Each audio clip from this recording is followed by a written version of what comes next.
सदन कसाई नाम सुना है? श्री जगन्नाथ महाप्रभु के भक्त श्री सदन कसाई। सदन कसाई जो थे वो मांस बेचते थे, यही उनका काम था। एक बार ऐसे तराजू में तोलते थे मांस को, तो जब मांस का विक्रय कर रहे थे तो उनको पता नहीं चला, वो भार की जगह शालिग्राम जी को रखते थे। लेकिन कीर्तन उनको बड़ा प्रिय था, कीर्तन करते हुए मांस बेचते थे। बताओ, ऐसा उनका स्वरूप। एक बार एक महात्मा वहां से निकल रहे थे, तो महात्मा ने जैसे ही देखा, वो तो देखते ही पहचान गए। मुंह पे कपड़ा रख करके जा रहे थे, तो देखा कि ये तो शालिग्राम जी हैं। तुरंत, अरे तुम क्या कर रहे हो, बहुत बड़ा पाप है, ये तो साक्षात शालिग्राम जी हैं। उसने कहा, महाराज मुझसे गलती होगी, मुझे तो पहचान है नहीं। बोले, लाओ इनको मुझको दो। शालिग्राम जी ले लिए महाराज, जाकर के शुद्ध नदियों के जल से स्नान कराया, पंचामृत स्नान कराया, इत्र लगाया, चंदन लगा करके चांदी के सिंहासन पर बैठा के माला पधरा दी। ठाकुर जी का कीर्तन, बढ़िया खीर बना के भोग लगाई, और खूब रोए महात्मा। बोले कि नाथ, आप भी कहाँ के कसाई के यहाँ बैठे थे, अब आप विराजो, प्रेम से रतन सिंहासन पर विराजो।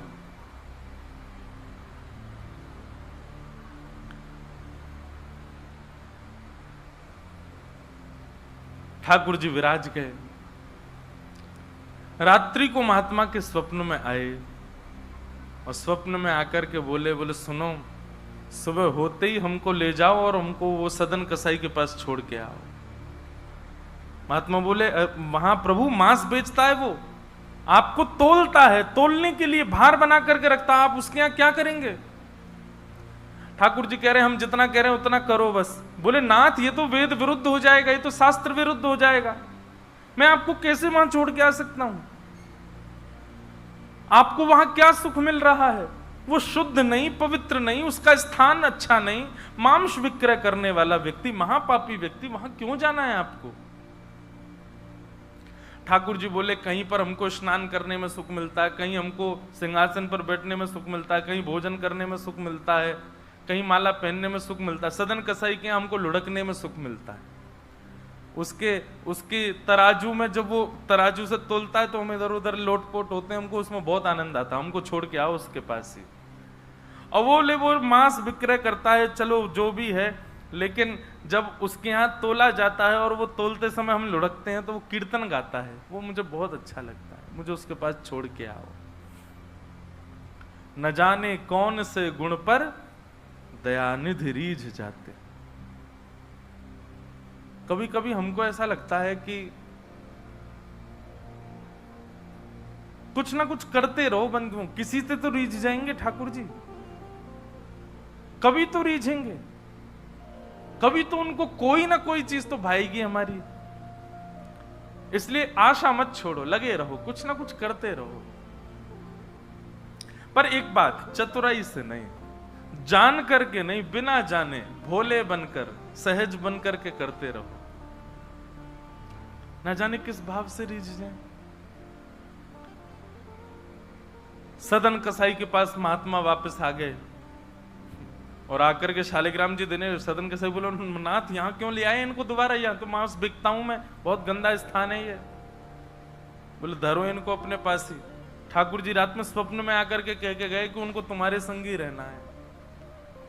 मुझे ये कथा पढ़ते समय लग रहा था, सदन कसाई की क्या स्थिति हुई होगी जब महात्मा ने कहा कि ठाकुर जी ने स्वप्न में आके कहा कि उनको तुम्हारे पास ही रहना है। हाथ पांव कांपने लगे, नेत्रों से अश्रुधार गिरने लगे सदन कसाई के। मन में विचार करते हुए कहता है कि मैं इतना पापी, इतना गंदा इंसान, और ये ठाकुर जी मुझसे मिलने के लिए मेरे पास चले आए।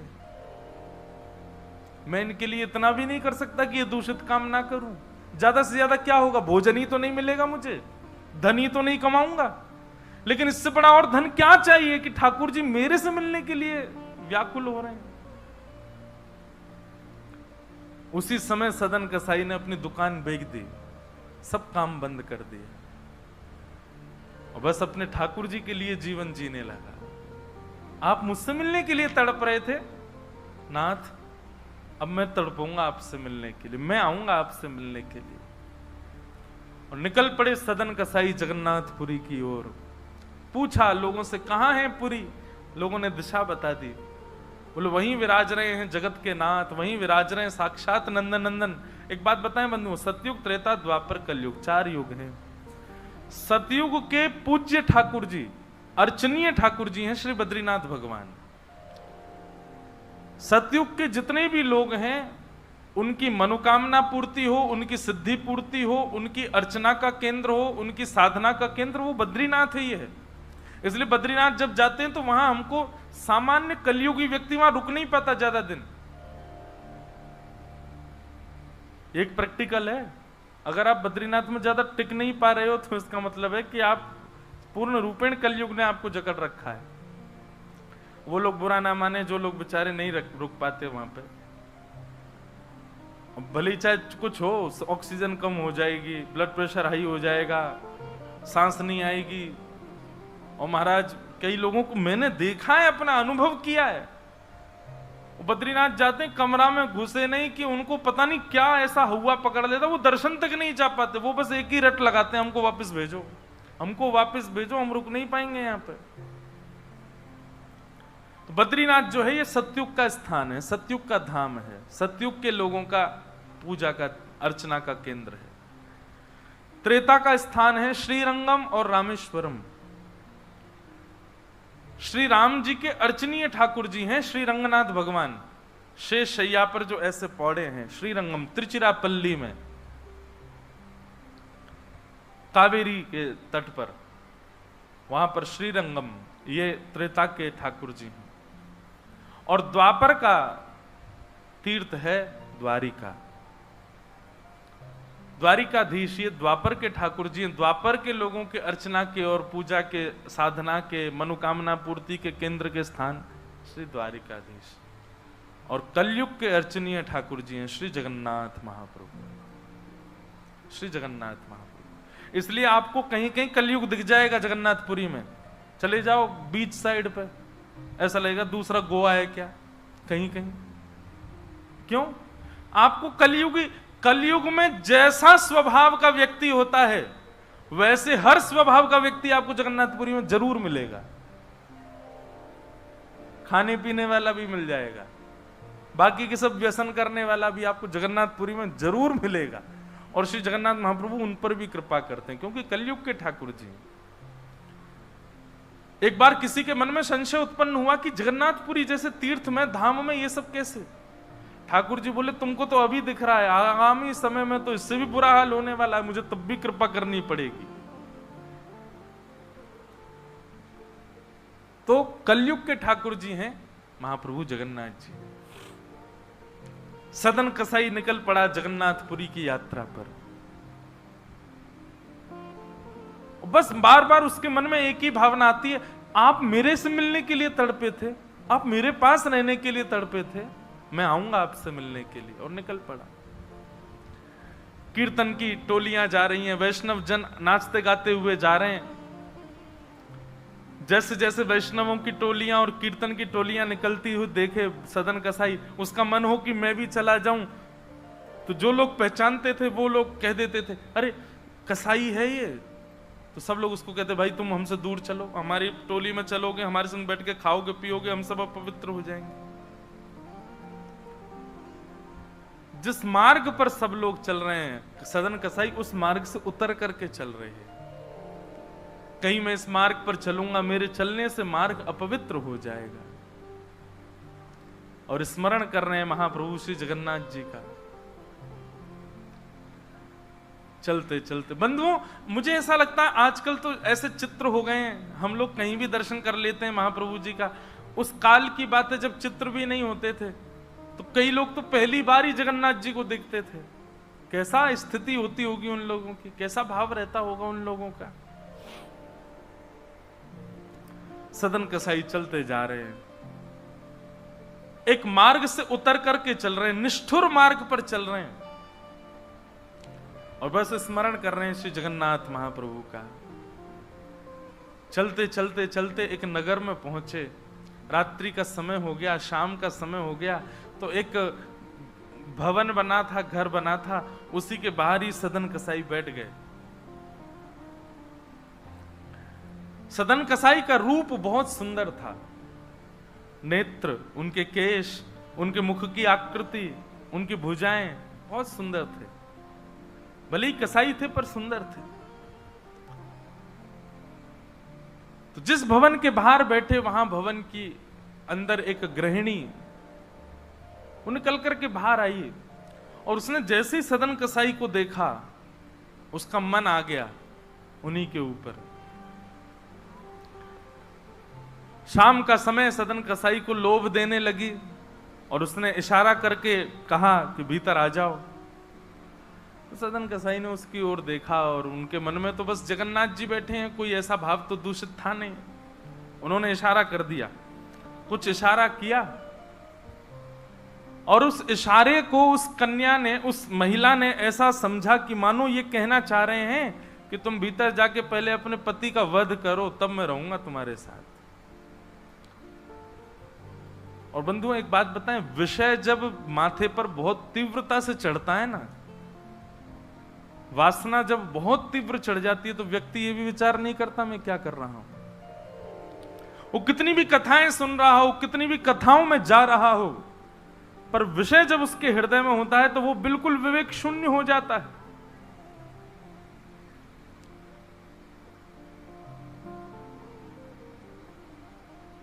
विषयों का मतलब, विषय भोगने से पाप कम लगता है, पर विषय जब सिर पर हावी होता है तो उस समय जो हम विवेक शून्य हो जाते हैं, उससे पाप ज्यादा लगता है हमको।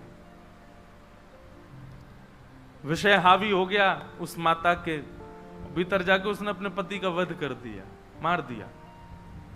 और बाहर आकर के सदन कसाई से कहा, अब तो चलो, मैंने अपने पति को मार दिया, चलो मैं और तुम ब्याह कर लेते हैं। सदन कसाई बोला, देवी ये तेने कहा किया, मैंने तो नहीं कहा था कि तुम मारो। बोले, हो तुम झूठ बोलते हो, तुमने ही तो कहा था कि उसका वध कर दो तब रहूंगा। अब तुम्हारे पास एक ही रास्ता, या तो मेरे साथ रहो, नहीं तो मैं सबको बता दूंगी कि तुमने मेरे पति को मरवाया है।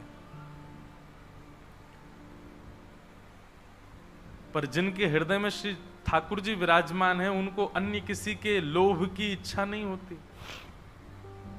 उन्होंने कहा, ज्यादा से ज्यादा मार दोगी मुझको और क्या, बदनामी होगी, सब होगा, लेकिन मैं अपनी स्थिति से नहीं हट सकता।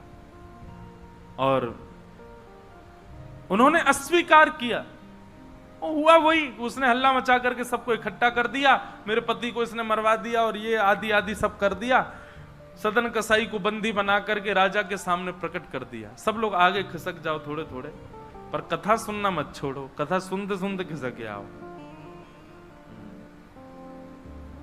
सब लोग बैठ जाओ, यहाँ आगे जितनी जगह बैठ जाओ, आ जाओ। हाँ, खूब जगह है, आप लोगों को हम देखेंगे, बस नाक, आज नार में बाम लगा लेना शाम। बैठ जाओ, देखो कितनी जगह हो गई पीछे। बोलो वृंदावन बिहारी लाल की। चल ना रहे हैं, ऐसा लग रहा है। तो सदन कसाई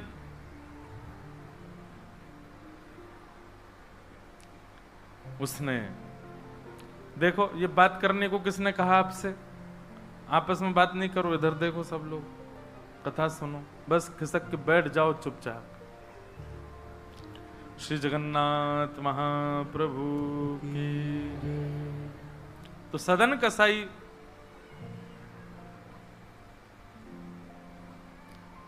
राजा के यहां उसको प्रस्तुत कर दिया, बंदी बना दिया, और बंदी बना करके कहा कि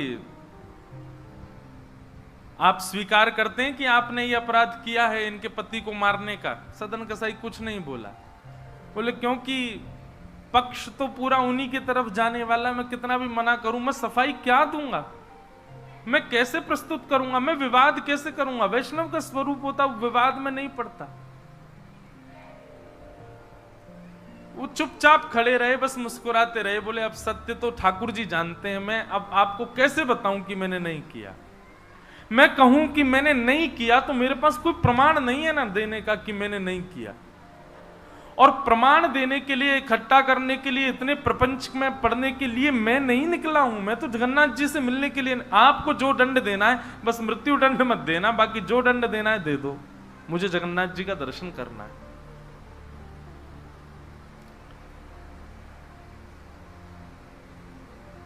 राजा ने सदन कसाई की बात तो मानी कि मृत्यु दंड तो नहीं दिया, पर कहा कि जिन हाथों से तुमने उस व्यक्ति का वध किया, उन हाथों को हम काट देंगे।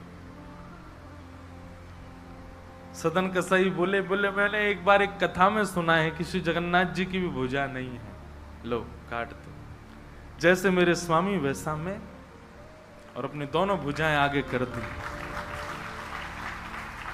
मेरे स्वामी भी तो ऐसे ही रहते हैं।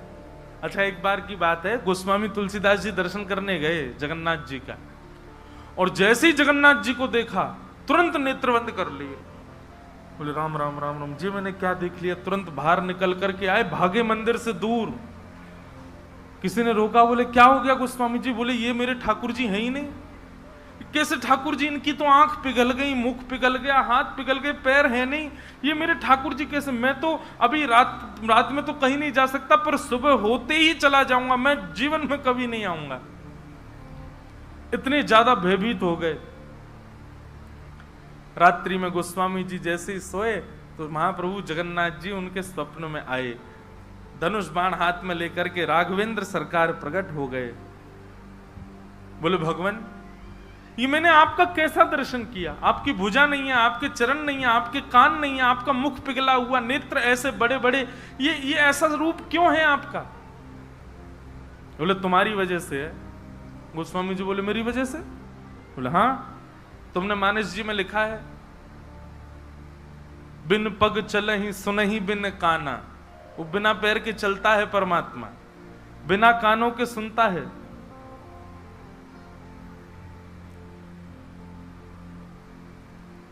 निज कृत कर्म करहु विधि नाना।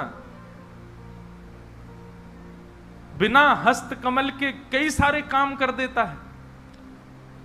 अब आपके पास दो ही तरीके हैं, या तो हमारे इस रूप को स्वीकार करो, नहीं तो चौपाई को जाके मिटा दो मानस जी से। तब गोस्वामी जी को भेद पता चला। जय हो भगवान, क्षमा करो मुझे, मैं तो आपके रूप को जान ही नहीं पाया। तो अगले दिन दर्शन करने गए, तब वही रूप, बिन पग चलहि, बिना पैर के चलते हैं। और ऐसे कोई दुनिया का ठाकुर नहीं चलता जैसे जगन्नाथ जी चलते हैं। कोई भी ऐसा प्राचीन मंदिर आप बताओ जिसका ठाकुर निकल के बाहर आता हो, पूरे वैष्णवों के मेला के साथ में चल के जाता हो, एकमात्र श्री जगन्नाथ जी। और सुनो, आप लोग कभी दर्शन करना, श्री जगन्नाथ जी मंदिर में जाओगे तो जो गरुण स्तंभ है, जहां पर गरुण जी विराज, सब लोग गले मिलते हैं, वहां पर उस गरुण स्तंभ के पीछे भोग घर है ठाकुर जी का। ठाकुर जी का जो प्रसाद है वो वहां रखा जाता है, गरुण स्तंभ के पीछे। और श्री जगन्नाथ जी कहां बैठे हैं? भीतर गरुण स्तंभ वाला सभागृह, फिर उसके बाद एक सभागृह और है, फिर तीसरे गर्भगृह में वहां जगन्नाथ जी बैठे हैं। मतलब जगन्नाथ जी से और जगन्नाथ जी का जो भोग घर है, जहां पर भोग रखा जाता है, वो कितना दूर है? 1 2 3 तीसरी बेड़ी पार करके है। और आप कभी भी देखना, महाप्रसाद का भोग वहीं लगता है। ठाकुर जी को इतनी दूर रखा जाता है भोग, क्यों?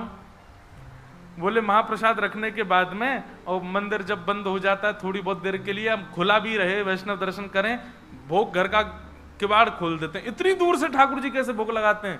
बोले आजान बाहु है ना, ऐसे भुजा करके ऐसे भोग लगाते हैं ठाकुर जी, लंबी लंबी भुजाओं से, अपनी भुजाओं से भोग लगाते हैं। तो बिना हाथों के सब क्रिया कर रहे हैं, बिना कानों के सुन रहे हैं, बिना पैरों के चल रहे हैं। सदन कसाई ने अपने दोनों हाथ आगे किए और राजा के दूतों ने उनके हाथ काट दिए।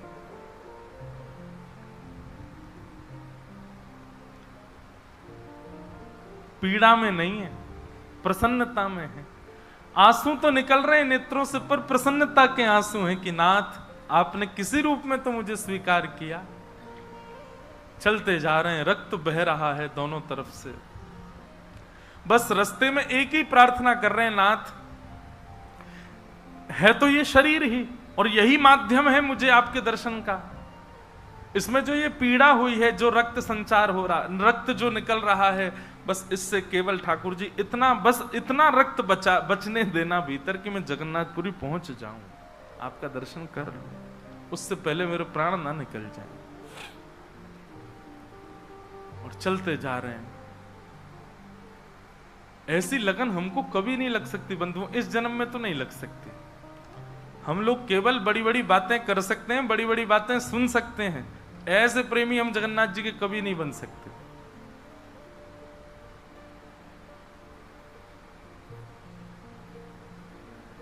अरे हमारा कोई छोटा सा काम बिगड़ जाए तो हम जगन्नाथपुरी ना जाएं? अरे महाप्रभु जी ने तो मेरा ये काम बिगड़वा दिया। यहां तो हाथ पांव कटवा देते हैं वैष्णव ठाकुर जी से मिलने के लिए।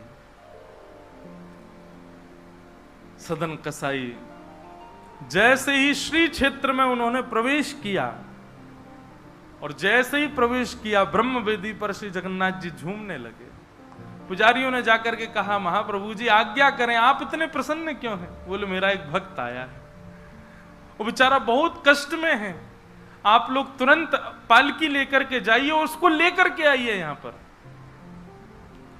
पुजारी सब पालकी लेकर के दौड़े और पुरी में प्रवेश कर रहे वैष्णवों से पूछने, अरे भैया महाप्रभु जी का कोई भक्त आया है क्या? महाप्रभु जी ने पालकी भेजी है उसको ले जाने के लिए।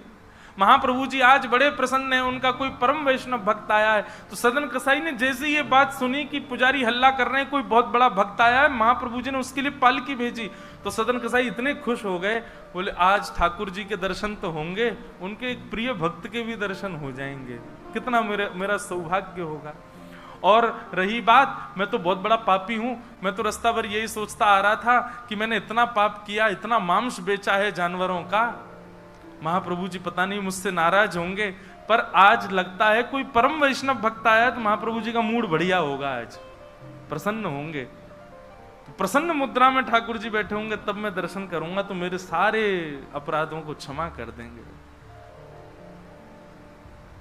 वहां तो भीड़ लग गई पालकी के पास में, बोले हम हैं परम भक्त, और वो सदन कसाई दूरी खड़े हैं, बोले इनमें से कोई होगा जो पालकी में बैठेगा, आज पहले उसको प्रणाम करूंगा फिर महाप्रभु जी को करूंगा। वहां तो इतनी भीड़ लग गई कि पंडा पुजारी पालकी लेके जान बचा के भागे वहां से, क्योंकि सबको लगता है कि हमसे बड़ा भक्त तो कोई है ही नहीं। पालकी खाली लौट करके आ गई। महाप्रभु जगन्नाथ जी बोले तुम खाली आ गए, लेके नहीं आए उनको? बोले भगवान आपके एक दो भक्त तो है नहीं, वहां तो हजारों भक्त, एक पालकी उसमें कितनों को बैठा के हैं, सब चढ़ने लगे। बोले हम हैं भक्त, हम हैं भक्त, आप कोई संकेत बताओ, आपके भक्त का कोई लक्षण।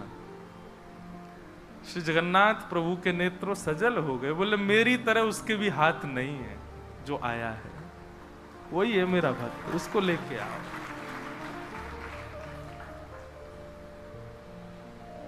पुजारी पालकी लेकर के दोबारा गए, देखा तो जब श्री क्षेत्र आया ना, तो श्री क्षेत्र आते ही अब सदन कसाई चल करके नहीं जा रहे हैं, दंडवत करते हैं, लेट जाते हैं और फिर लेट करके उठते हैं, फिर आगे बढ़ के फिर लेटते हैं, फिर उठते हैं, दंडवती परिक्रमा की तरह भीतर जा रहे हैं। उसमें भी भुजा नहीं है उनके पास में, लेटते हैं तो उठते कैसे हैं ये देखने पर ही लोगों का हृदय द्रवित हो जाता है, और किसी से सहायता नहीं लेते। वो तो दूर चल रहे हैं ना, उस मार्ग पर ही नहीं चल रहे जहां सब चल रहे हैं। बोले कि मैं चलूंगा तो अपवित्र हो जाएगा मार्ग।